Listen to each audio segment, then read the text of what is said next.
Өдрийн мэндийг хүргэе. Товч цэгийн сайт та бүхэндээ мэдээлэл газар дээрээс шууд хүргэж байна. Тэгэхээр яг одоо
завзагч та бүхэндээ энэ өдрийн мэндийг хүргэе. Товч цэгийн сайт та бүхэндээ мэдээлэл газар дээрээс шууд хүргэж байна. Тэгэхээр яг одоо орон нутгийн зам дээр үйлдэгдэж байгаа зам тээврийн осол зөрчлийг бууруулах үүднээс бид тээврийн цагдаагийн албатай хамтран өнөөдөр орон нутгийн зам дээр ажиллаж байна. Тэгэхээр эхнээсээ бол одоо хяналт шалгалтыг бол нэлээд эрчимжүүлээд явж байгааг та бүхэн харж байгаа. Бид одоо Улаанбаатар хотоос зүүн тишээ чиглэлд бол өнөөдөр та бүхэндээ бас мэдээллийг хүргэхээр ирээд байгаа маа. За тэгэхээр өнөөдөр бол хяналт шалгалт маань эхэлчээд ингэ явж байна тийм ээ. Энэ бол одоо байнга л явдаг хяналт шалгалтчууд. Өнөөдөр л хэвлэл мэдээллийнх ирчээд байгаа болохоос ч тийм ээ. Тэгэхээр яг одоо бол энэ улаан пүрүүс 20% хувьд бол бас нэмэлт гэрэл. Энэ хоёр нь одоо жолооч нар иймэрхүү гэрлэр тонголсон байдаг шүү дээ зарим тохиолдолд. Тэгэхээр энэ нь одоо яг хууль дүрмийн ямар зүйл заалтыг зөрчөөд байгаа юм үйлдэл юм бэ? Тийм нөгөө Монгол улсын замын хөдөлгөөний дүрмэн дээр гэрэлтүүлүүр гээл манайс зарим нь нөгөө пажоогторч гэж яриад зарим нь одоо нөгөө их тод ксионын гэрэл байна гэл ингээд янз янзын юм ойлголтууд яваад байгаа. Тэр яг одоо энэ ойлголтыг хүүднээс одоо нөгөө гэрэлтүүлэр гэж яриад байгаа маань. Энийг бол одоо суурингийн доторх цочих эсгүүл дээр бол шууд эрс хориглосон байна. Харамслаа нь одоо манайхан ингээд нөгөө энэ хоорондын замууд дээр энийг зүүгээд ингээд хэвлээд одоо орой шөнө өрөөний цагт бол одоо гэгээтэй одоо өдөр бид нар ингээд харахад нүдэнд адатаас үйлслээд бидний нүд гэлбад гэгээтэй өдөр шүү дээ. Тэгэхээр орой яагаад хориглодог шалтгаан л ерөөсөө тэр энэ ингэж асахаараа одоо эдгээр ингээд тавьдсан байгаа юм чинь сөүрлүүлсэн байгаа юм чинь нэг асаахгүй байх гэхэд бас төвхтэй яаж хийж байгаа л асааж байгаа. Тэгэхээр нөгөө орон нутгийн замд үүдэгдээд байгаа ослч нөгөө нэг гэрлийн гэлбанд орсон ослч бас иймэрхүү юм бас шалтгаалж байгаа. Энд ч одоо хамаагүй их нөгөө юугаар гэрэлтүүлж байгаа шүү дээ нөгөө ксионын гэрэл мэлээс ч хамаагүй их. Тэгэхээр одоо ингээд орон нутгийн замд бид нар ингээд гараал ингээд шалгалт баг эхэлж яхад л ийм гэрэлний зөрчил ингээд ирсэн чинь орон нутгийн замд энэ маш их байна гэсэн. Тэгэхээр зүгээр жолооч нартай юу гэж хэлэх гээд байгаа юм бэ гэхээр энэ зам тээврийн осол гарах шалтгаан болоод эрдэнэ хүний амь нас эрсдэх шалтгаан болоод байгаа ийм зүйлийг энэ ч хөдөлгөөний дүрмээр хориглосон зүйлийг бити хэвлэчээл гэж зөвлөх гээд байгаа. Тээврийн цагдаагийн албанаас. Одоо ямар арга хэмжээ авах вэ? Хурааж авах уу? Одоо энийг бол яг бид нар газар дээр нь бол одоо хурааж авна. Дээрээс нь нэмээд энийг буулгуулна. Тэгээд энэ одоо холбогдолтуудыг салгуулна. Нэг зөвхөн сууринаас гаднах замд тавих болно гэж заасан болохоос одоо ийм суурингийн доторх ийм чиглэлийн замуудад бол хориглосон байж байгаа. Тэгэхээр жолоочоос ганц хоёр юм асуучих тохоо. Ямар зориулттай тавьсан юм бэ энэ гэрлийг? Зүгээр хөдөө гадаа явахдаа л гэрэлтүүл гэж тавьснаас ямар төв зам дээр бол би асаадгүй шүү дээ нэг юмсан. Тийм л байгаа. Нэмэлтээр тавиад яг үндсэн гэрэлтэй зарим нь бол хамт асчдаг шүү дээ. Өөрийн чинь гэрэл үндсэн гэрэлтэй хамт асч байна гэсэн. Үгүй зүгээр тусдаа. Энд чинь зүгээр хөдөө гадаа явахдаа л зүгээр хэрэг болдчихл тавьснаас яг төв зам дээр л угаасаа мэдж байгаа шүү дээ. Хуулинд нь заасан байгаа хурц гэрлийг хамаагүй тусгаж болохгүй гэдгийг нь заасан байгаа шүү дээ угаасаа. Тэрийг бол мэдээд угаасаа тэгээд тост нь асааж байгаа. Ер нь бол шөнийн цагаар ингээд хөдөлгөөнд оролцоход гэрлийн гялбаанд ер нь өөр ихэр ордог. Өвддөж штэ. Миний энэ бол жижиг гин штэ. Өннөөс том машинууд том гэрэл тавьсан байж л идэв штэ. Би хүртэл өөрөө хүртэл замын хажуу орж л исэн үе байж л штэ. Том гэрэл тэг гэрлийн гялбаанаас олж. Тэгэл хин хиндэл төвөг учруулахгүй тулд энийгээ өөртөө тэгэл зогсдоо л арчилах хэрэгтэй штэ. Чин тэр болгон замын хөдөлгөөний дүрм зөрчиж зөрчиж байгаа. Тэрийг бол би мэдчихэж байгаа угаасаа. Тий ойлгож байгаа. Тэгээ тэрийг бол тий зогцсон газраа л хэрэглэх ёстой гэдгийг л мэдрээд байгаа байхгүй юу? Нэг ийм буруу ойлголт яваад байгаа. Одоо жишээлбэл намайг гэлбол би гэлбол намайг том гэрлэр гэлбол би өшөө том гэрлэр гэлбол ч гэдэг юм уу. Одоо сая зүгээр манай энэ жолоочийн яран дээр бол зүгээр тийм зогсож тийм юм байхгүй. Энэ тээврийн хэрэгслийн хөдөлгөөнд зориулагдсан зам гэдэг маань өөрөө тусгай зориултын дүрм журмаар зохицуулагддаг. Хин хинийхээ дээр гарах гэсэн ийм үйлдэл энэ дээр хизээч явагдаж болтгоо. Энэ Монгол зам хөдөлгөөнд дүрм л зүйл бэлэгдэж явах ёстой. Тийм ч учраас бидний шаардлага тавьж байгаа. Одоо энэ нөхрийн хувьд тэгвэл бид нар зүгээр энийг суурин биш байдлаар тавьсан байх юм бол бид нар энтэй ярихгүй шүү дээ. Одоо тэгэхээр энийг ингээд тав хүн одоо яг газар дээр нь авах хэрэгтэй. Бүр ингээд эрдэнийхээ ардуур ингээд эцсийг нь оруулаад байрлалцсан байгаа шүү дээ. Тэгэхээр манай жолооч нарын бас нэг гаргаж байгаа алдаа нь энэ. Өөрийнхөө зөрчлийг хязгаарч хүлээдэггүй. Тэрнээсээ болоод өөрийгөө ч аюул даваачдаг, өрөөлийг ч аюул даваачдаг. А бид нар тэгвэл тэр өөрийн ч аим насыг, өрөөлийн ч аим насыг хамгаалахын тулд энэ зогсож байгаа тийм ээ. Одоо ингээд бид нар хараа манайхаа ингэ явалтаа хийгээд байна. Бид нар одоо ингээд орон нутгийн замд хянаш шалгалт хийж явах байна шүү дээ. Зүгээр ингээд захын явж байгаа тээврийн хэрэгслүүдэд 4-5 тээврийн хэрэгслээ гэдэг ингээд зогсооход байна шүү дээ. Бүгдээрээ зөрчилтэй. 5 хүн одоо ингээд харж шít. Одоо энэ мотоциклийн жолооч чиглэл ингээд хараа л та. Бид нар мотоциклийн хамгаалтын малгааны стандарт батлуулсан. Энэ мотоциклийн арын суудал 10 насны хүүхдийг тээвэрлэхийг хориглосон тийм ээ. Тэгэл ингээд явж байхад зүгээр захын нэг тийм ингээд ямар ч хамгаалтгүй ингээд ингээд явж байгаа шүү дээ. Тэгэл захын нэг нөхөр нь надаас том гэрэл тавьдсан тээврийн хэрэгслүүд явж идэг юм чи би одоо ингэж тавьж бас давхар гэлбуулна ч гэдэг юм. Одоо ингээд 5 хүн харалтаа ингээд ачаа тээвэрлэгч журмыг орон нутгийн замд бид нар ингээд урсгал сөрөөд явж байгаа хүнийг харлаа. Хурд төрүүлээ явж байгаа хүнийг харлаа.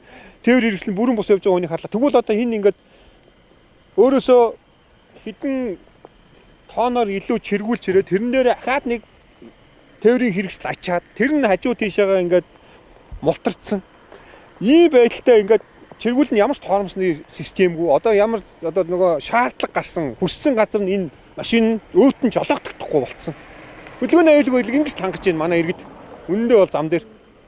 Тэгэхээр эдгээр нөгөө одоо 307 хүн нас орсны 280-аад нь энэ орон нутгийн зам дээр нас орсон шүү дээ. Өөрөөр хэлбэл 80% тийм ээ. А тэгвэл яг энэний үндсэн суур шалтгаан нь ерөөсөө л энэ нөхрийн энэ буруу ачаалт энэ нөхрийн энэ малгай хамгаалалтын хэрэгслгүйгээр хөдөлгөөнд оролцсон. Энэ нөхрийн би нэг жолоочийн дээр гарч нөгөө жолоочоод урц гэрлэр гэлбуулах гэсэн ийм уйггүй санаа. Ерөөсөө л энэ орон нутгийн замд ийм их нөгөө хөдөлгөөнд оролцогчдод маань ингэж байгаа учраас энэ зам төвд ослох хэрэг энэ дээр буурахгүй байгаа маа. Үндсэн суур шалтгаанууд нь энэ. Тэгэхээр цагдаагийн байгууллага зөвхөн эдрийг илрүүлж одоо юу гэдгийг нөгөө өөрсдөө нь хэлдгээр мууг нь үсгэж зогсоогүй. Энийг илрүүлж өөрийнх нь болон бусад хөдөлгөөнд оролцогчдын аюулгүй байдал. Бид нар ч гэсэн хөдөлгөөнд оролцсон явж байна. Бидний өөдөөс сая урсгал сөрөөд ороод ирж байгаа тээврийн хэрэгслүүд бидний амь насыг л шууд тутганы ирлөө авчиж байгаа зү. Тийм юмнаас сэрэмжилж бид нар энд явж байгаа. Тэгэхээр манай эрхэм хөдөлгөөнд оролцогч нар маань энийг онцгой анхаарах хэрэгтэй байна. Ялангуяа орон нутгийн замд, тийм ээ? Орон нутгийн замд. За тэгэхээр өнгөрсөн жил бол одоо 500 гаруй хүн зөвхөн зам тээврийн ослоор амьсаа алдсан гэсэн юм том судалгаа байгаа. Энэний 118 нь мотоциклоос унж амьсаа алдсан гэдэг ийм тоон судалгааг өгж байгаа. Хамгийн гол нь яг мотоциклтай хөдөлгөөнд оролцож байгаа иргэдийн хувьд маань зориултын малгай каск бол өмсөөгүй ингээ хөдөлгөөнд орж байгаа. Тэгэхээр яг одоо тэрний нэг жишээ бол одоо энд бол харагдаж байгаа маа. Тэгээд хамгаалах малгаагүй. Тэгээд хүүхдийг ингээд ардаа сонцоо явж байгаа. Тэгээд өөрөөс нь асуухаар хүнээс судалж авсан юм аа, Facebook хэлбэрээр босгосон юм аа. Тэгээд дугаар байдаг л байх таа гэж. Тэгэхээр нөгөө жирд 1000 гаруй мотоциклоос одоо мотоциклоо зам тээврийн осоос холбогдож 1000 гаруй хүн гэмтэж 10-10-аараа амнаас алдж байгаа. Ерөөс нэг шалтгаан ерөөсөө газар дээр нэхэд юм байна. Одоо өнөөлөхгүй байна гэдэг чинь нөгөө Монгол Улсын замын хөдөлгөөний дүрмийн өөрт хамаарах заал шаардлага, өрөөлт битэл өөрт хамаарах заал шаардлага юу ч мэдэхгүй л гэсэн. Тэгэл ийм л нөхдүүд одоо энэ бидний хөдөлгөөнд оролцох нөгөө жолоочийн өмнөх гээд байгаа энэ эрхийг авсан замаар ийм нөхдүүд оролцоо явж байгаа. Тэгэхээр одоо аюулгүй байжлагын анхан шатны зүйлүүдийг одоо эдгээр хүмүүс мэдэхгүй л гэсэн үг. Тэгээ хөдөө орон нутгийн зам бол ийм л байна. Та хэдэн жил энэ мотоциклыг барьж байгаа? Ганц жил барьж. Ер нь урд нь цагдаа зогсоож танд одоо шаардлага тавьж ирсэн үү? Гүүг ах нөөрөө ч машин барьдаг юм бол та. Тэгээ жолоо сая 20 жил явж байгаа. 20 явж байна. Тий. Өөр амин насыг одоо яа хамгаалах хэрэгтэй ингээд. Одоо хүн болгон өдөр амьдрал ийм л багш. Юу хонд явахдаа малгамсууд яваад тахгүй юм чи. Гэтэ энэ ч хүний амин настай. Ойлгож байна л та. Хүүхдийг бас буруу төвлөрдөг юм шүү дээ. Тийм шүү. Одоо хүүхдээр л өдөр амьдрал хийж хоноо босоолгоно. Өдөрний амьдрал юм бэ заавал ингээд. Тийм л тийм ойлгож байна. Ер нь таны ойр тойрныхан ч гэдэг юм уу дандаа ийм хамгаалтын малгаагүй мотоцикл ундаг. Үгүй өмсдөг явах. Та тэгээд Өдөөний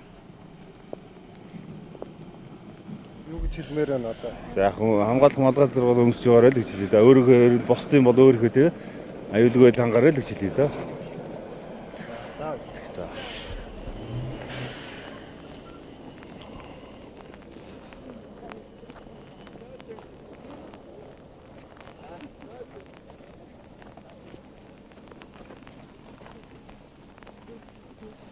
Энэ машины жолоо чаанаа лээ.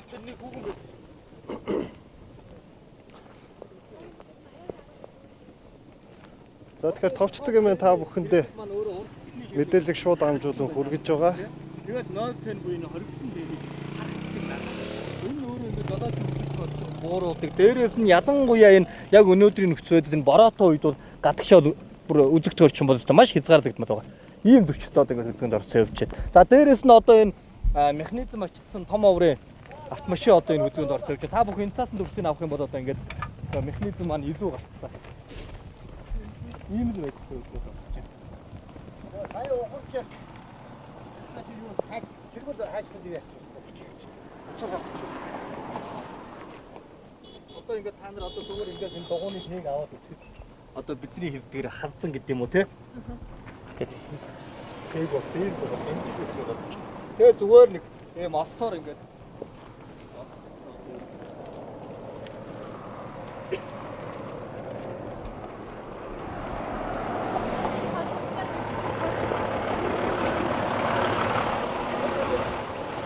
уцаас нь харахаар зэрэг энэ гэрэлтүүлэх хэрэгсийг өөрөө харж байгаа бох. Багахан хэмжээний гарч хийдэн шиг ингэж асч байгаа ерөөсөө одоо ингэ асч байгаа. Тэгээд ингээд гэрэл дохио юмнууд нь дутуу байдаг. Тэгээд ингээд том механизм дээр одоо том оврын механизмыг ачаад ингээд энэ чиргүүл дээр явж идэг өөрөө бэхэлгэн дутуу хажуу тийшээ ил гарцсан байгаа. Энэ бол зүгээр нэг одоо юу гэдэг замын үзний дүрмээ биелүүлээд хурдаа тохируулаад бүсээ зүгөө явж байгаа жолооч нарт одоо гинти одоо энэ гараад байгаа зам тээврийн олсон нэг шалтгаан өгцөөд одоо бусдын одоо энэ хөдөлгөөнд ийм хайн гэдэг юм замын үзний дүрм заас зөрчиж явж байгаагаас шалтгаалж зам тээврийн олсон зэрэг ороод байгаагийн нэг үндэс нь энэ баг. Одоо ингээд дүрм зөрчөөд явж штэ механизмаа илүү гарах загцсан явж байна. Энэ тохиолдолд ямар арга хэмжээ авах вэ? Яг орон нутгийн зам дээр одоо бид боломжтой зөрчлийн газар дээр нь арилгуулна. Тэгээд зөрчлийн тухай үүдэн заасны дагуу арга хэмжээ тооцоод ингээд явна. Тэгэхээр одоо та бүхэн сая харж байгаа ингээд бороонд явж гин, хөдөө явж гин, ингэж явж гин, тэгэж явж гин гэдэг ингээд өөрөө дүрм заастаас өөр юм яриад байдаг манай жолооч нар. Энэ жолооч найд үү?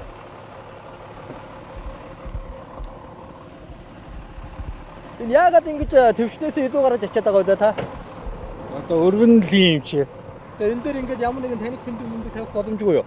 Ингээд зөв талаад авч ингэж илүү гаргаж байна. Танаас хаа зүйл. Одоо дорн тавьж байна.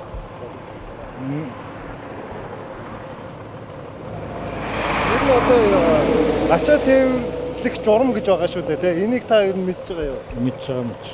Таних одоо дүрм зөрчиж гэнэ үү эсвэл одоо яг дүрмийн дагуу явж гэнэ үү? Дүрм зөрчиж байгаа хөө. Урд сэсгийн шиг одоо ингээд бид нар харагдсан байж тийм үү? Энийг яагаад сэсэхгүй байгаа вэ? Аа. Ааш. Сагар мөнгө. Ер нь одоо энэ ачаа бараа тээвэрлэх журам зөрчснөөр ямар эрсдлүүд бий болдго юм бэ? Ерөөсөө нөгөө зам тээврийн осол ихээр гарлаа, орон нутгийн замд гарлаа гэдэг байгаа чинь ерөөсөө дийлэх хувьд энэ стандартын бус ачаа бараа ачсан ч гэдэм. Одоо ингээд бид нар ямар нэгэн байдлаар өөд өгсөө хазгаа налуу газар явхад энэ техник хажуучсыг гусаад гэдэм энэ борон шалтгаалаад наадха тод өнгийн юмар хийнэ. Наадха иймэрхүү байдлаар шалтгаалаад бусад хөдөлгөөнд оролцож байгаа жолооч иргэдэд бол маш их аюул саадыг бий болгож байгаа. Тэгээ зүгээр ингээд нэг арга цаасан маягаар ингээд зүгээр нэг бүр ингээд ужирцсан юм менсаар ч юм уу ингээд нэг ороодсон, бооцсон, аргалцсан тэгээд бүх төрлийн зүйлээ суд задгаа ингээд хозоо тээвэрлсэн байгаа юм шиг байцтай. Энэ бол орон нутгийн замнаас нэлээдгүй хэлбэг гардаг юм зүйлүүдийн нэг баг. Одоо жишээлбэл энэ тэн нацсан биш үү? Энд дээр ямар арга хэмжээ авдаг юм? Одоо энэ тэний газар дээр нь хуулна, зөрчлийг арилгуулна. Одоо та бүхэн энэчээс харж байгаа дотор байгаа ямар хүн харагдахгүй, дотроосоо гадагшаа бүр харагдахгүй. Тэгээ энэ бороотой үед бол ямар ч харагдах боломжгүй. Ер нь ингээд зам тээврийн осол дээр очихоор бас энэ тэнтэй харагдсангүй, бороо ороод бүр юм харагдсангүй ч гэдэг юм ийм шалтгаанаар бас гарсан юм осол хэрэгүүд бас байдیں۔ Бүртгэгдээд. Энэ бол Монголын зам үзний дүрэнд бас хоригдсон байдаг ийм зүйл байна. Одоо зуны үйлрэлд ялангуяа зарим хүмүүс маань нарны аршлын улмаас ингээд наацсан ингээд эмчийн бичгтээ бол зүгээр явна гэсэн ойлголт өгдөг шүү дээ. Эмчийн бичгтээ бол зүгээр явах тийм боломж байгаа юу? Тийм боломж байхгүй. Энд чинь жолооч өөрөө бас эрүүл мэндийн хувьд ямар нэгэн байдлаар өвчнгүү ч гэдэм үү те эрүүл мэндийн шаардлагыг хангаж иж энэ зам үзүүний оролцож жолооч болж байгаа шүү. Тэгэхээр зэрэг тэр эмчийн бичгээр гэдэг юм уу ямар нэгэн шалтгаан нөхцөрөд энэ нойл таныг наах ямар ч боломжгүй зам үзүүнийхээ дүрмд хоригдсон юм зүсэх.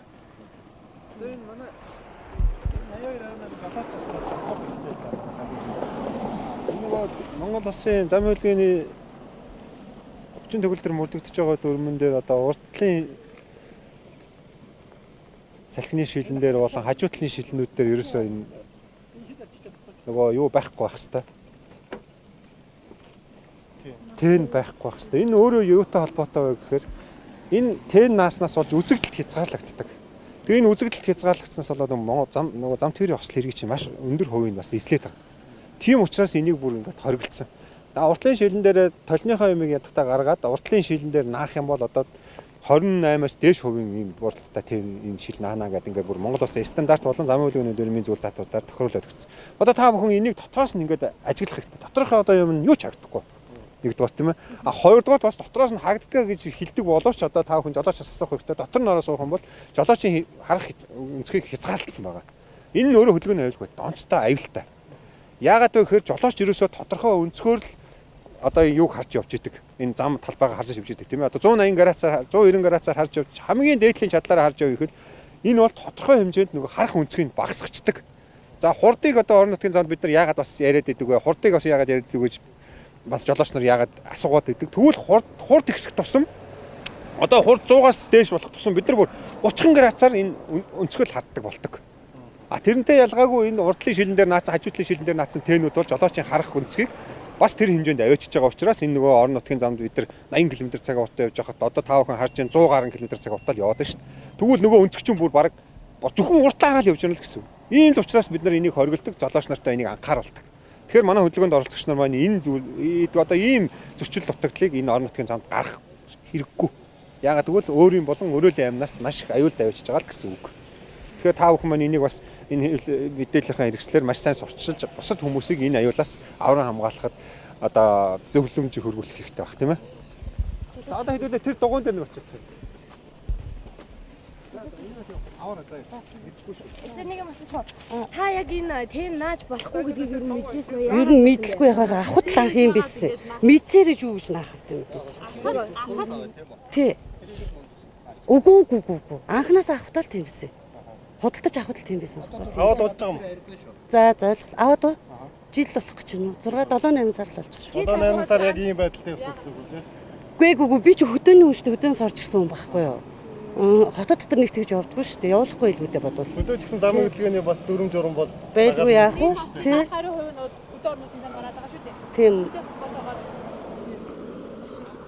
За ойлголоо минь. Миний буруу.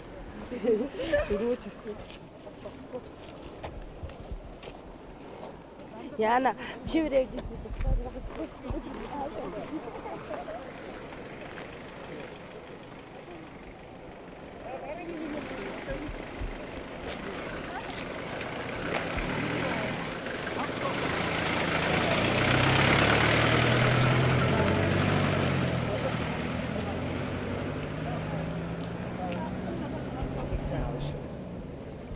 ямар зөрчил ер нь гарсан байгаа вэ? Одоо бид нар ингээл орон нутгийн зам дээр дөнгөж ингээл та бүхний дагуулж гарч ирээл одоо идэхээ машин зогсоож штэ. Тэгэхээр энэ бол ямар нэгэн тавилттай нэвтрүүлэг биш те. Бид нар зөрчил хайсангүй. Зүгээр ингээл явж байгаа тээврүүлслүүдийг ингээл зогсооход нөгөө бидний яриад байдаг нөгөө нас барсан гэмт хэргийн дийлэн хувийг эзэлж байгаа. Нөгөө онголцсон мөргөлдсөн үндсэн шалтгаан сүү шалтгаан болж байгаа одоо ингээл хараа. та бүхэн одоо энэ дугууны зургийг ингээ маш сайн авах хэрэгтэй. Энэ тээврийн хэрэгсэл өөрөө энэ хөдөлгөөнд оролцож явж байх үедээ энэ дугууны хүчээр, энэ зам дугуйн барьцлалтын коэффициентийн хүчээр энэ тээврийн хэрэгсэл зогсож хөдөлгөөний аюулгүй байдлыг хангах хэрэгтэй. А тэгвэл нөгөө зогсож байгаа нөгөө барьцлуулах гэж байгаа нөгөө дугууны маань гадаргуу нь ямар байх хэрэгтэй. Монгол Улсын зам үйлдвэрийн өндөр маш тодорхой заагаад өгсөн байдаг. Ийм ажлын одоо засварын ийм дугуйг тэнд тавихыг энд тавихыг хориглоно гэдэг ингээд. Тэгвэл одоо манай хөдөлгөөнд оролцогчдын маань захын зүгээр ийм ачааны тээврийн хэрэгслийг зогсоогоод харахад одоо ингээд энэ 9 дугууных нь 4 нь ямар байна? Хүүхдийн зулаанаас доор нэнгэрсэн. Дээрээс нэмээд энэ бүр одоо ингээд дугууны хээ бүр хороос нь гарцсан. Тэгээд одоо ахаад энэ нэг гайгүй байгаа дугуунуудын аль нэг нь хагарлаа гэж бодоход нөхрийн запаасан дойж байгаа дугуй бол нэг иймэрхүү байдалтай байна. Хагарцсан. Энэ маань өөрөө нөгөө хүн нас орох, нөгөө хүнийг гэмтэж битэх, бусад тээврийн хэрэгслийн хөдөлгөөн саад болох мөргөлдөх шалтгааны чинь ганц үндэс нь энэ шүү дээ. Тэгэхэд энийг одоо яагаад манай нөхдүүд одоо энд ингэж хөдөлгөөнд оролцож ачаа тээвэрлэхээс илүү энэ байхгүйгээс болоод амь нас эрүүл мэндэн дээр өөрөө хохирж өрөөлийг хохироно. Тэгвэл яагаад энэ аюулгүй байдлаасаа илүү эдгээр явах нь чухал байна гэдгийг л манай жолооч нарын зам дээр анхаарах хэрэгтэй гэдгийг та бүхэн олон түмэнд дамжуулж өгөөрэй. Энэ харж байна одоо та бүхэн энэний зургийг авах хэрэгтэй. Одоо ийм дугуйтай. Одоо энэ тэр дугуй харлаа гэхэд энийг тавина шүү дээ. Тэгэхэд тэр нөөцөнд нь явж байгаа дугуй юм хөл байдалтай. Энэ маань өөрөө яадгүй хэр жолоочд шаардлагатай газар хүссэн газрын тээврийн хэрэгслийг зогсоох боломж нөхцөлийг олохгүй. Тоормсны зам нь одоо стандарт үйлдвэрлэлээс тогтоосон стандарт норм дүрмээрээ юу гэдгийг 24.2 байлаа гэхэд энэ нөхөрл аваг 24.2 тээврийн хэрэгслийг зогсоож чадахгүй. Яагаад гэвэл нөгөө тоормс барих дугууны хэл чинь газар болох хэсгээр 1.7-оос их байх хэрэгтэй гэж заасан байтал энэ дээр энэ маань яах вэ? Зогсож өгөхгүй шүү дээ. Барьцлыг оцод байхгүй 0 гэсэн. Тэгэхээр нөгөө 24 м газар чинь бараг 50 м газар болоод нөгөө зам тээврийн ослол хэрэгч үйлдэгдэж байгаа л гэдгийг л манай жолооч нараа анхаарах ойлгох хэрэгтэй. Тэгээ бас энэ дээр нэг хэлэхэд ингээд зөвхөн сэтгүүлчдэд цагдаагийнхэн төрийн байгууллагын яваад явахаар л нэг те за болохгүй юм байна гэж цасын сэлбий гэж ингэж явах ёсгүй. Өөрсдөө л одоо энэ хөдөлгөөнд орчих үеийн аюулгүй байдлыг өөрсдөө хангах зайлшгүй шаардлага байна гэдгийг бид нар энэ зам дээр харж шít. Одоо ингээд гарч ирэл зүгээр захын эхний 10 машиныг зогсооход бүгдээрээ зөрчилтэй байж байна. Ингэж болохгүй шít. Тэгэхээр нөгөө нэг зам тээврийн осол үйлдэгдэж байгаа ихэнх шалтгааны суур шалтгаан нь ерөөсөө саяны бид нар энэ үзэж байгаа нөгөө буруу ачаа тээвэрлэлт, нөгөө хурд хэтрүүлэлт, нөгөө халдсан дугуйтай хөдөлгөөнд оролцолт, нөгөө анхаарал болгоомжгүй үнэлэхгүй ямар нэгэн хамгаалтын хэрэгслэхгүйгээр хөдөлгөөнд оролцох нөхцөл байдал чинь энэ суур шалтгаан.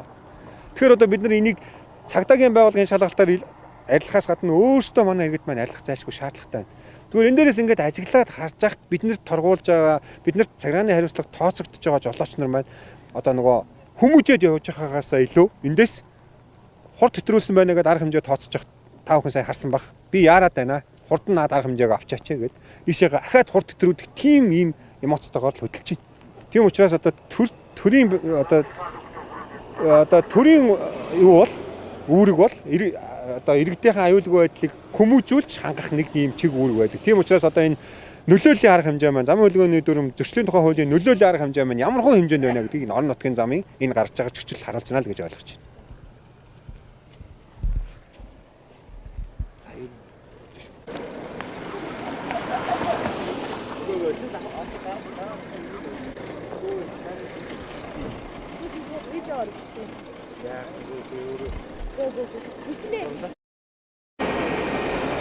За тэгэхээр та бүхэнд мэдээллийг шууд дамжуулан хүргэж байгаа.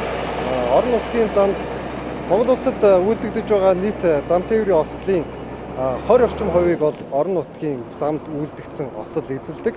Харин нийт нас урсан гэмтсэн хүний 80 орчим хувийг бол зөвхөн энэ орон нутгийн зам дээр үйлдэгдсэн зам тээврийн ослол шалтгаалсан юм гэмтэргүүд бол эзэлдэг гэсэн юм тоон судалгаа гарсан байдаг. Тэгэхээр Улаанбаатар хотын хувьд бол нийт зам тээврийн ослын 80% гарч байгаа гэдэг чинь тэдгээр ослуудын хувьд бол бас шүргэлцэн, мөргөлцөн гэх мэтлэнгийн юм жижиг ослууд гардаг бол орон нутгийн зам дээр бол маш тийм хүний аймнаас эрүүл мэндэд ноцтой хохирол учруулах хэмжээний ийм ослууд гарч байгаа юм. Тийм учраас та бүхэндээ урьдчилан сэргийлэх үүднээс өнөөдөр тээврийн цагдаагийн албатай хамтран бас мэдээллийг шууд дамжуулан хүргэж байна.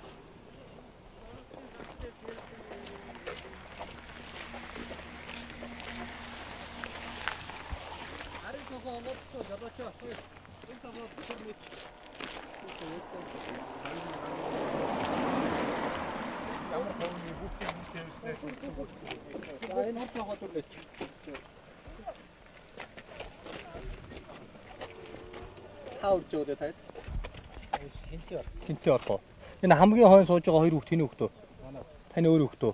Тэгээ та энэ арын сууз дээр сууж байгаа хоёр зорчигч тэр арын хоёр хүүхдийг яагаад ингэ бүсгүй суудгүй тээвэр завьж.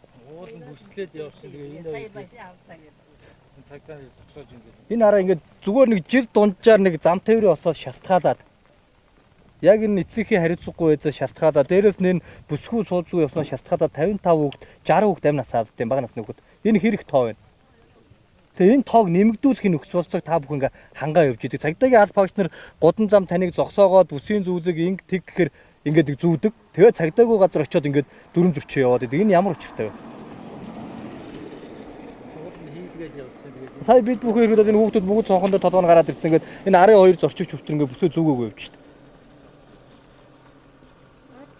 Дээрээс нээжээс нэг юм тодруулъя. Энэ хүүхдийг тэрч ингээд урд суугаадах юм хүмүүс ямар учиртай байд юм бэ? Тэгээ өөрөө бүсээ зүгээгүй байдаг та. Би зүүцсэн байгаа. Одоо таних энийг нөгөө үзөө нөхөд тухаар наадчихсан. зөв харин тэгэхээр наадах чинь таныг ямар нэгэн байдлаар хамгаалах чадвар чи тодорхой хэмжээгээр буурч байгаа. Дээрээс нь та ямар нэгэн байдлаар за таны энэ гэр бүлийн хүн хурдаа тохируулаад өрмөөрөө явдаг ямар нэгэн бусад хөдөлгөөнд оролцож байгаа сахилгагүй жолоочноор шалтгаалаад гинтгэн огцом зогсох юм уу ирэх үе та яг хүүхдийн тэврээтэй сууж чадах уу?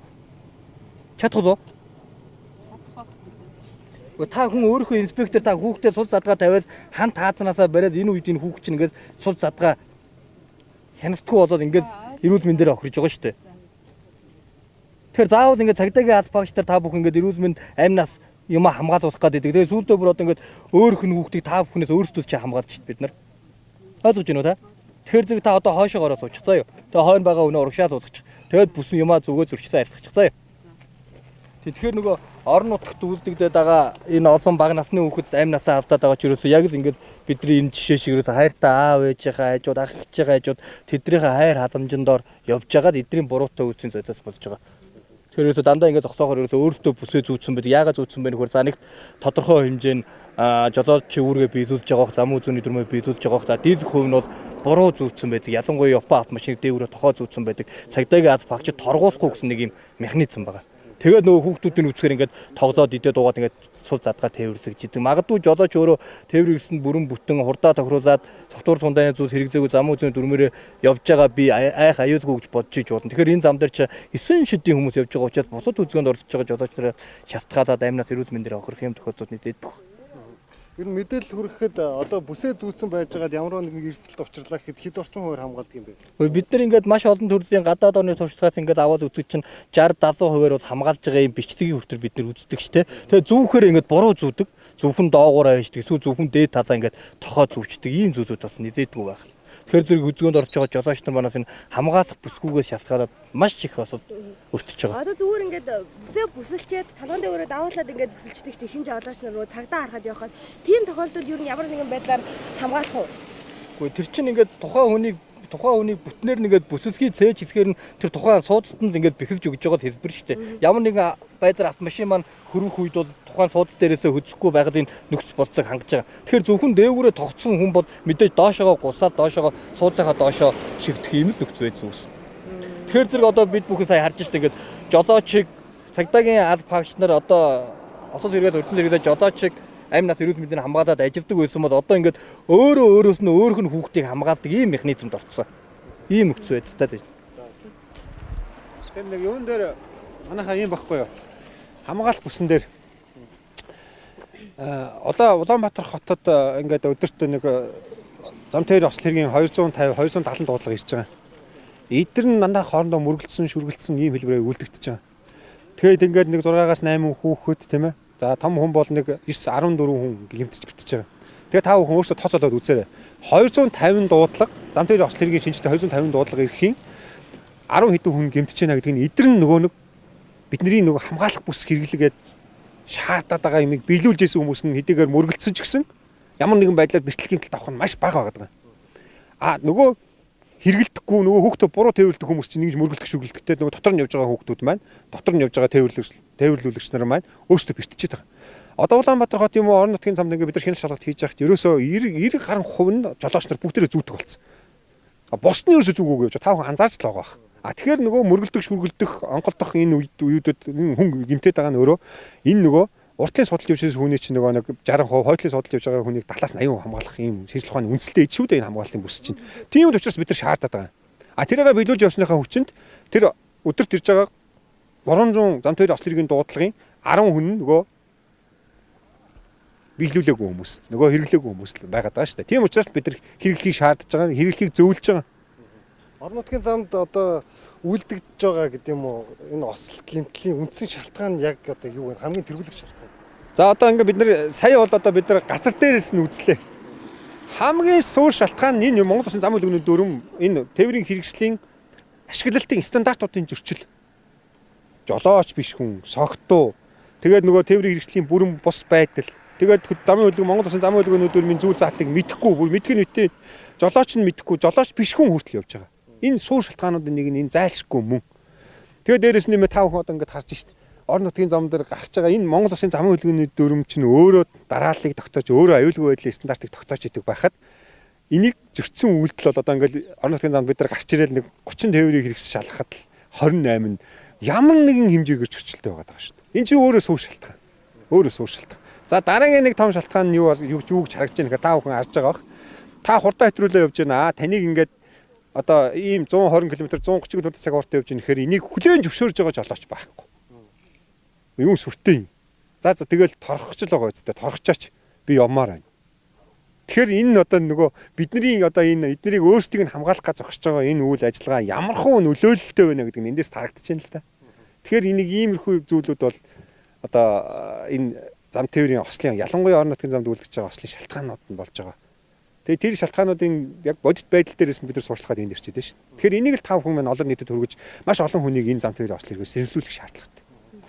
Иргэдийн хувьд зарим нь хэлгэлдээ одоо төсөв бүрдүүлэхийн тулд цагдаа нарт үүрэг даалгавар өгсөн байдаг. Иргэдийг болж л өгвөл торгоод одоо ингээл төсөөл бүрдүүлэх гэдэг байгаа ухааны юм хардлагууд яваад байдаг. Та энэ тал дээр ямар тайлбар? Энд одоо тээвэр одоо цагдаагийн байгууллагын албан хаагчийн торгосон энэ мөнгө улсын тэр төсөв рүү л ордог. А тэр төсвөөр нь тэр төсвөд нь орсон мөнгө нь энэ эргээд энэ зам харгууг одоо засах тэр юунд зарцуул гэдгийг гинлээ. Бид нар бол тэрийг мэдэхгүй. А энэ цагдаа нарт үүрэг өгдөг, энэ төлөвлөгөө өгдөг, эднийг торго гэж гаргадаг ийм юм бол би одоо цагдаагийн байгууллагад 20 гаруй жил ажиллаж байна. Миний ажиллаж исэн түүхэд миний уртлын одоо хамт ажиллаж исэн хүмүүсээс сонсоход тийм юм байгаагүй. Одоо ч миний үед ч алга байна. Цаашдч байхгүй байх гэж найдаж байгаа. Хизээж бид нар норм төлөвлөгөө авч гарч байгаагүй. Яагаад гэвэл би тангараг өргөсөн цагдаагийн алба хаагч би хүний амнаас эрүүл мэндийг авран хамгаална гिचээд миний хажуугаар саяны энэ олон согтуу, буруу тээвэрлсэн, халзан дугуйтай үнэлэхгүй, хамгаалтын малгайгүй 150 км/цагийн хурдтай хүмүүс зүгээр яваад байх хэрэгтэй гэж. Энийг бид нар өнгөрөөх юм бол цагдаа гэж бидний зогсоод яах юм. Анхнаасаа л бид нар чи энийг л хийх гэж энэ зөрчил гаргасны эцсийн үр дагавар нь нөгөө зам тээврийн осол шүү дээ. Тэгвэл тэр зам тээврийн осол гараад байгаа суур шалтгаан нь саяны энэ хэдэн миний хийлээд байгаа зөрчлүүдийг бид нар хажуугаараа зүгээр өнгөрөөж байгаа бол тэнцээ очиод 2 сартаа хүүхдээ амь насны хохироочвол тэгэл одоо миний энэ зогсны хэрэг алга биш. Тэгвэл бид нар сая 5 хүнд харж байгаа бидний зогсож байгаа үнэхээр энэ торгохмоор өнөө бид нар энэ зөрчлийн арилгаа явуулаад байхыг хичээж гэнэ гэдгийг 5 хүн өөрсдөө харж байгаа. Тэрийг л 5 хүн олон нийтэд бас зөв үн зөвөр мэдэлж ийм шаардлагатай байна. Хизээч цагдаад тийм норм дүрм байгаагүй, хизээч тийм торгуулийн хэмжээ гэж байгаагүй. Яагаад гэвэл бидний хажуугаар ийм олон зөрчил явж байгаа бид нар тэр зөрчлүүдийг зүгээр өнгөрөх боломжгүй. Яагаад гэвэл тэр зөрчлөлтөнд төгсгөлдөө зам тээврийн ослолоод нөгөө 307 хүн нас орсон, нөгөө 4000 хүн бэлтэж гэмтсэн чинь саяны энэ суур шалтгаануудаас үүсэж байгаа учраас.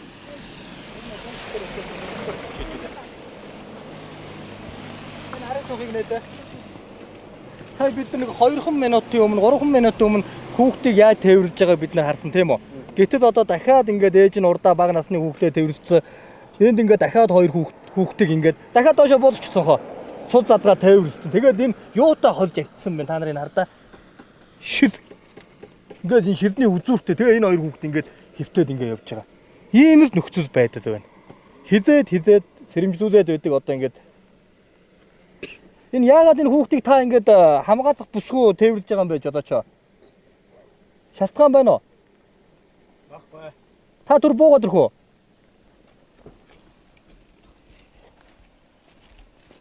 Энэ тэгээд шид биш хажууд нь.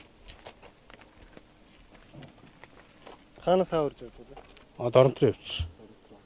Хол замд гээд хүүхдүүдийг хөвтүүлээд явуулж байгаа гэж ойлгож байна. Тэгээ ер нь бол яг хойдлын судлын ягаад орд засаал хөвтүүлсэн юм л да. Одоо ямар нэгэн ослогийн тал гарлаа гэж бодоход, эрсдэл гарлаа гэж бодоход ингээ хэвтүүд явж байгаа хүмүүс маань эрсдэлгүй байж чадахгүй юу? Чадахгүй шүү дээ. Өнөө цэрэж яагаад ингэж юм эрсдэлтэй болж байгаа.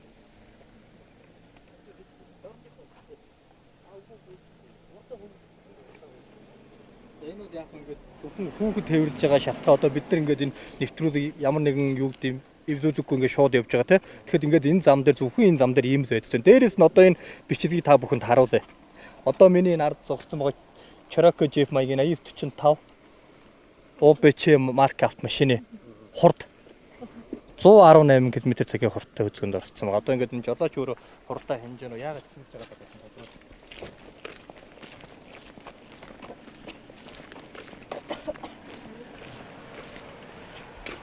юм бэ? Ямар хурдан хөзгөнд орж чинь хурдаа хянсан уу та? Ахта нарийн хянаагүй. Яагаад хянахгүй байгаа вэ? Ер нь хэдэн км цагийн хурдтай явах хэрэгтэй байдгийг орон нутгийн зам. Суурингийн гаднах замд. 80 км. За та хэдтэй явсан? 116 гэж гарч байна. 118 гэж орж чинь. 118 тий. Яагаад ингэж хурд хэтрүүлээд байгаа вэ? Яг урдлын машинаа дагаад явчихлаа. Урдтаа 2 явчихсан. Тэгээ дагаад хурд хэвчлээ. Тэгэхээр ямар нэгэн байдлаар урд машин замын үзүүний дүрм зөрчөөр та дагаад зөрчөөд өгдөг гэсэн үг үү? Мөгөөгүй ялаа гэж тэгвэл. Энэ орон нутагт гарч байгаа зам тээврийн осол энэ юунаас үлдэгдэж чинь та мэдээд авч гэнэ үү? Энэ хурд хэтрүүлсэнтэй холбоотой баг та. Тэгээ яагаад та хурд хэтрүүлээд байна? Энэ хөдөөгийн замд одоо ингэ жагаад явчихлаа. Энэ зөрчил дээр ямар арга хэмжээ авагдгийг мэдж байгаа юу? Мэдж байгаа. Зөрчлийн тухай хуулийн 14-7-гийн 31 дээр та тээврийн зөвшөөрөгдсөн дээд хурдыг 10-аас 50% хүртэх хэмжээгээр хэтрүүлэх юм бол 51 жив 50 мянгаар торгуулсан арга хэмжээ авагдана. Түүнээс дээш буюу 120 км/цагаас дээш хэтрүүлэх юм бол таны жолоодох эрхийг хязгаарлаж 50 мянган төгрөгөөр торох юм арга хэмжээ авагддаг шүү дээ. Гол нь бид нар арга хэмжээ гэхээс илүү таны тээвэрлж яваа зорчигчин гэдэг юм та бүхний аюулгүй эзэн төлөөд энэ зам дээр ажиллаж идэг. Тэгэхээр зэрэг та ингээд дүрэн зөрчөөд идэг. Ялангуяа энэ жолооч нар ингээд байгаа ханцгууд ерөөсөө ингээд цагдаагийн аз пагч байгаа үед замын үзүүний дүрэн зөрчидгүү. Магадгүй одоо тэнд ирж байгаа машин хурдаас харуулаад юм уу энд ирж байгаа машин бүсээ зүгээд ороод ирдэг. Тэгэхээр зэрэг бид нар хөдөлгөөнт байдлаар хянах шалгалт эрчимжүүлэх орон нутгийн зам зохион байгуулж байна. Тэгэхээр бидний хурд хэмжигчид энэчнээ тийшээ нэг 100 гаруй метрийн зайд байдаг. Тэгэхээр нөгөө жолооч нар маань замын үзүүний дүрмээ зөрчөөд ингээд хөдөлгөөнд орцоож байдаг. Ийм л нөхцөл байдал. Сая бас эндээс ирж байхад одоо энд цагдаа биш үү гэдгийг дохиод одоо зурж байгаа машинууд гэрлээрээ дохиод одоо нөгөө хурдаа багасгах юм тохиолдлууд гарч иймэрхүү тохиолдол хэрэг гардаг байна. Тийм. Тэгэхээр яг сүүлийн үед ингээд байна. Одоо жолооч нар маань одоо энд хурд хэмчгээр энэчнээс ийшээ явж байгаа машин маань өөдөөс ирж байгаа машиндаа гэрэл тохиоддаг. Тэгэхээр нөгөө машин ямар нэгэн байдлаар мэдээж авдаг. Эсвэл тэнд зогсоод нөгөө 120-30-тай явж исэн машин чинь зогсоод ямаа үзээд буцаад 50-60-тай хөзгөөнө өргөзүүлээд ороод ирдэг ч гэдэг юм уу. Энэ бол бас л нэгэндээ аюулсаад тулгарч байгаа үеднүүд ямар нэгэн байдлаар бас юу гэдэг занц хийх юмс нэг хэлбэр байгаа байхгүй юу. Тэгэхээр зэрэг магадгүй бид нар энэ 100 орд явж байгаа машин энэ зогсоогоод хурдын тохируулаад арга хэмжээг нь тооцоолоод ийшээ явуулах байсан машиныг тэнс сааруулаад нөгөө жолооч энэ хянас чадгалтаар хурдаа хэтрүүлээгүй өнгөрөө дахиад ийшээ хурдаа хэтрүүлэх энэ нөхцөл байдал маань үүсэж байгаа юм л хэлбэр байна. За манай одоо сайн явж байна. Танаас ганц. Сайн явж байна. Ер нь бол одоо цагдаагийн тавьж байгаа шаардлагыг юу гэж үзэж байна? Та бүхэн зөвшөөрч байна. Зөв. Энэ бол зөв. Яг жолооч нарууд энэ хуулийн заасан дүрм гурмынхаа дагуу явах хэрэгтэй шүү дээ. Тэгээ хамгийн гол нь анхаарал жолоочны сулгаж байгаа газрууд энэ хөдөө орон нутгийн зам энэ чөлөөтэй газар л яг нь хурд хэвчүүлж алдаа хийж байгаа хгүй. Танаас бол төв дотруудын алдаа хийхгүй дээ жолоочнууд хийхгүй. Орон нутгийн замд ингээ хөдөлгөөнд оролцоход жолооч нарт анхааруулж хэлмээр юм юу вэ? Хурдаа зөв тохируулж яваарай, зайгаа сайн барьж яваарай гэж хэлээд байгаа шивгүй. Одоо та хаа вэ? Хинтээ орно. Одоо тухайн жолооч хэлсэн шүү дээ. Бид нар өмнө ч гэсэн хэвлэл мэдээллийн байгууллагатай энэ хурдан дээр ажиллаж байхад бас жолооч нар ярьж исэн тийм ээ. Хурдаа би хянаагүй, би мэдэхгүй байна. Эсвэл би эртээ явсан, би 80-таа явсан гэдэг ийм шаардлагыг тавьдаг. Цагдаагийн аль багч бол хэд амаар дормжих гэдэг юм ямар нэгэн байдлаар эсэргүүц үзүүлэх юм уу вэ? Тэгэхээр манай энэ 21 аймгийн нутаг дэвсгэрт ашиглаж байгаа энэ Солонгос улсад үйлдвэрлэсэн хурд хэмжигч маань өөрөө ингээд тээврийгсэн хурдыг за ямар зайд хэмжсэн, за ямар хурдтай явсан, ямар байршилд үгээд цаг минут бүх юмтайгаа ингээд гарч ирдэг ийм төхөөрөмж байна.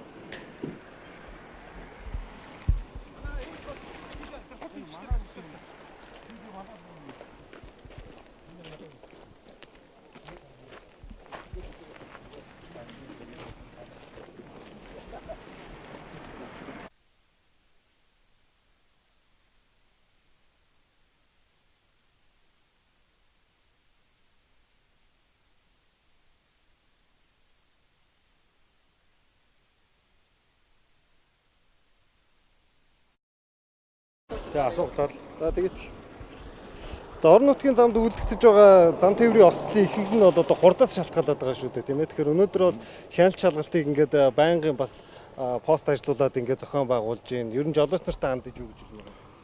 За жолооч нар маань хурд хэвтрүүлэх нэлээд их байдаг. Тэгээд одоо хурд хэвтрүүлж байгаа газар бид нар ялангуяа сонголт их сайн хийж байгаа. Хааны хурд хэвтрүүлж байгаа зам тээврийн осол гарч ийн тэрийг голчлон хяналт шалгалт хийж ажиллаж байгаа. Тэгээ ерөнхийдөө жолооч нар маань бас хоорондоо нэгэндээ бас гэрлэр дохиох нь бас нэлээдгүй ажилладаг л та. Хоорондоо дохиогч хурдын цагдаа хурд хэмжиж шүү. Энэ ингэж шүү гэдэг тухайн тэр зам дээр тэгээ явждаг. Тэгээ тэр замаас бусад өөр хяналт одоо хурдын хэмжиж байгаа газараас өөр газар бас одоо хяналтгүй газар нэлээдгүй хурд төлөх тийм жолооч нар тийм хариуцлага хүлээх үүрэгтэй болчиход байна л да. Өнөөдрийн байдлаар гэхэд ямар зөрчил тохиолдол хэлж байгаа юм? За өнөөдрийн байдлаар зам тээврийн ослын гол шалтгаан нь одоо хурдлаа. Хурднаас болж л одоо зам тээврийн ослыг хэрэглээд одоо тэр болгондоо бид нар бас одоо хурд хэмжигчийг тухайн газар дээр нь одоо хэмжиж явах. Аль болох одоо зам тээврийн осол хаана их үлдэгдэж байгаа тэр газар одоо хурд хэмжигчийг маш сайн ажиллаж байна. Одоо жишээлбэл 10 машин өнгөрөхөд одоо хэдэн хурд хэвтрүүлэх хүчил гаргадаг вэ? За 10 машинаас нэг 50-60% нь бол хурд хэвтрүүлж байгаа шүү дээ. Тэгээ бид бүхэн тэр болгондоо жолооч нарт мутаа тулж харьцаж байна. Тухайлбал хідээс хэд хүргэж явж байна? За тухайлбал ер нь хурдыг бол бид нар 88 км/цагаас дээш хэмжиж байгаа. Тэгэл ерөнхийдөө 100 хавцаа ер нь 100-аас 150 хавцаа л ер нь хурд төлж явж байгаа да. Яг энэ зам дээр хурд хэвтрүүлэхээс үлдсэн одоо осол аваад хэр их гардаг вэ? За хурднаас нэлээд одоо бид бол ингэж хурднаас хурд их хэвтрүүлдэг зам дээр зам тэр бас гарсан газараа одоо аль болох хурдыг хэмжиж тэгээ одоо аюулгүй байдлыг бий болгохын төлөө ажиллаж байгаа да.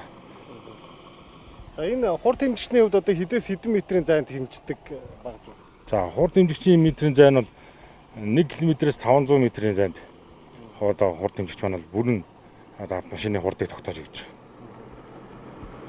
Ер нь тэгэхээр жолооч нартай одоо бас хөдөө орон нутгийн замд оролцож байна. Анхааруулж хэлүүлээ энд бас одоо ахлаад байна. За жолооч нар маань одоо хурдаа тохируулаад бусдын өөр юм бол бусдын аюулгүй бодоод хурдаа маш сайхан тохируулаад одоо дүрм журмаас хэтрэхгүй явж байвал бид бүхний хамгийн гол зорилго тэр болж байна. За баярлалаа.